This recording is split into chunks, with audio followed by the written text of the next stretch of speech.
Xochitl, gracias por estar con nosotros, amigos del auditorio. Bueno, pues hoy vamos a hablar sobre un tema que seguramente ha conocido un caso de cerca. Es tan curioso y tan frecuente esto de lo que vamos a platicar hoy, que si no bien le ha pasado dentro de su familia, seguramente una familia muy cercana a usted.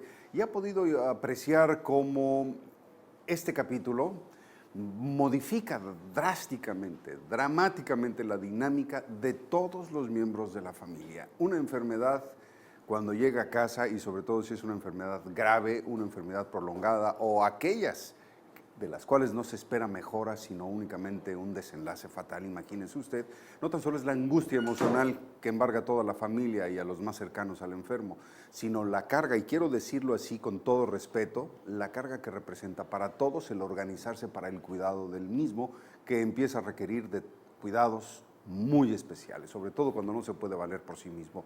¿Cómo detectar el nivel de estrés y de desgaste de la persona que principalmente se va a encargar de su cuidado?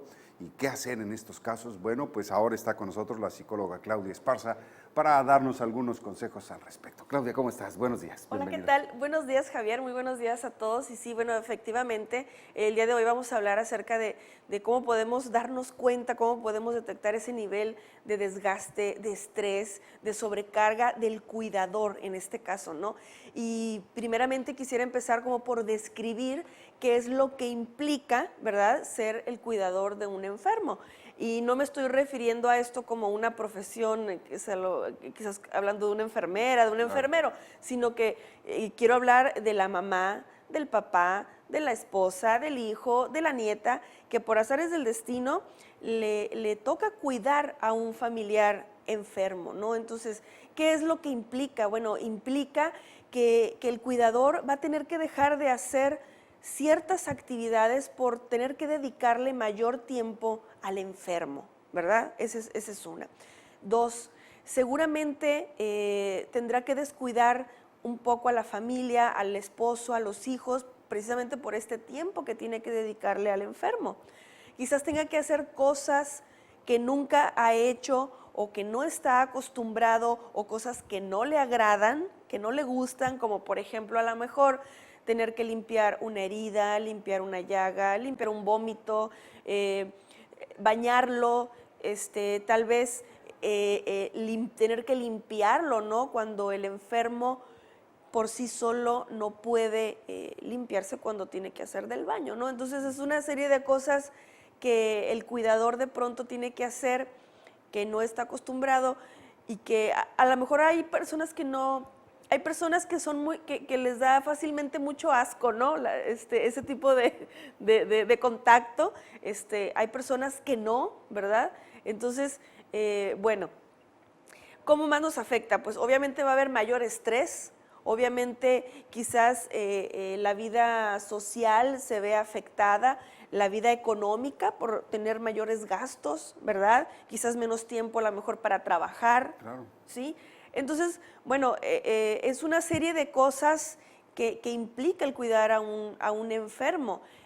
Quizás también emocionalmente la persona se vea muy involucrada al estar en contacto con el enfermo, pasar también por momentos de tristeza, de depresión, de angustia, de preocupación, de vivir el mismo dolor que está viviendo el enfermo. Entonces, bueno, ¿qué sucede cuando no ponemos atención a todas estas cosas? O por decirlo así, más bien cuando permitimos que esto rebase nuestros límites y nuestras fuerzas, ¿verdad?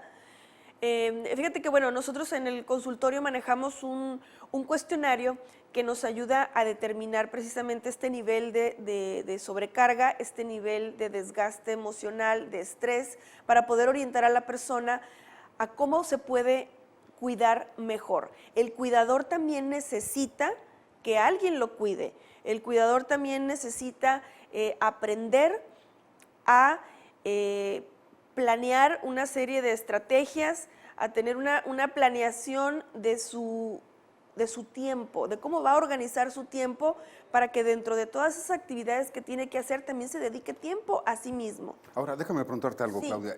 ¿Qué sucede en la mayoría de los casos? Hay ocasiones en que no tan solo se trata de organizarse, sino de disponer de tiempo para siquiera pensar en organizarse.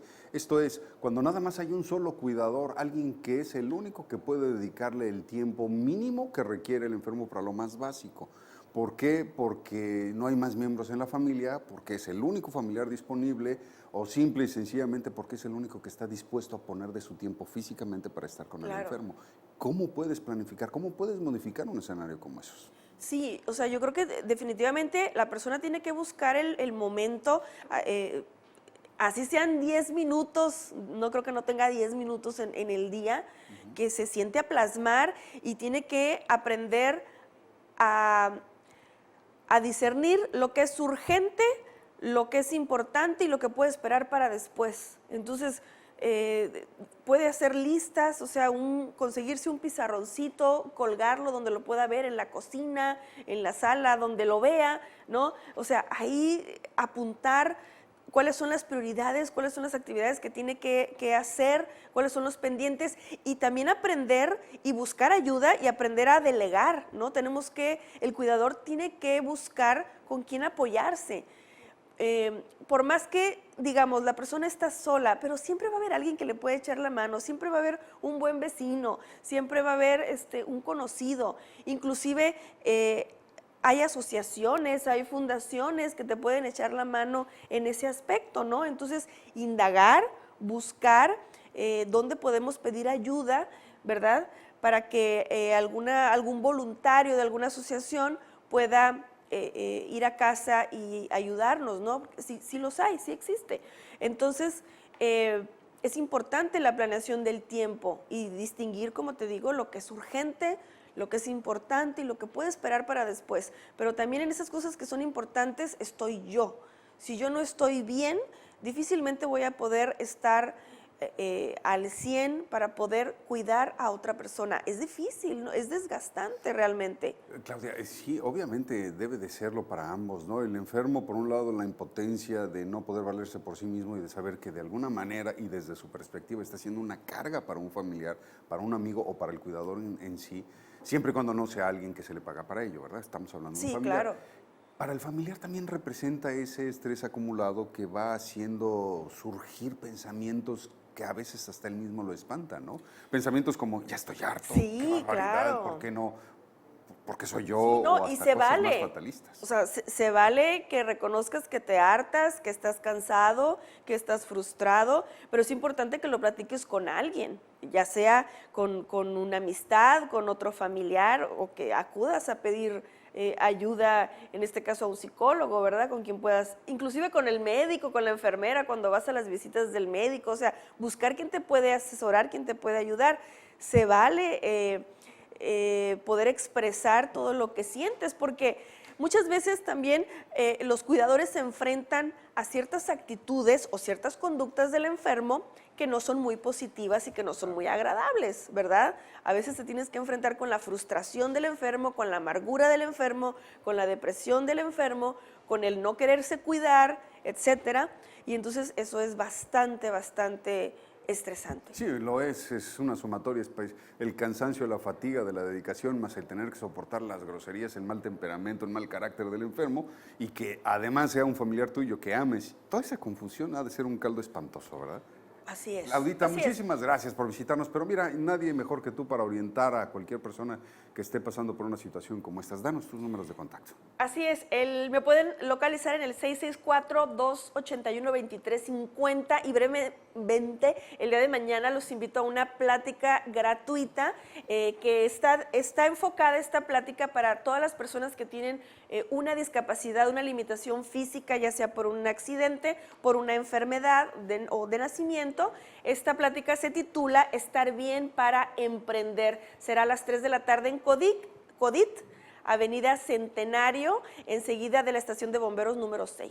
Perfecto, muchísimas gracias, Claudia Esparza, psicóloga, aquí como cada mañana. Te esperamos la próxima semana.